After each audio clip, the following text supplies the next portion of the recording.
আসসালামু আলাইকুম। সবাই দেখুন কবুতর কিভাবে কথা শোনে। আমি কত কাছের থেকে খাবার দিচ্ছি, তাও আমার কাছে এসে খাচ্ছে। এটাকেই বলে ভালোবাসা, ভালোবাসার বন্ধন। পশুর সাথে মানুষের ভালোবাসা। অবলা পাখি মানুষকে চেনে,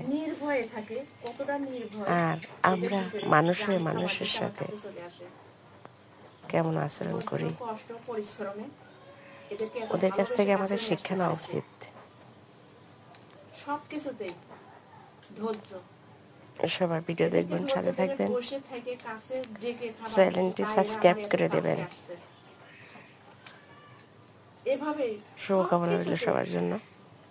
সফল হতে হলে ধন্যবাদ। কষ্ট করে পরিশ্রম করে সবাইকে এগিয়ে যেতে হবে। সবাই সাথে থাকবেন, ভালো থাকবেন। সবার জন্য সুস্বাস্থ্য কামনা করি। আল্লাহ হাফেজ।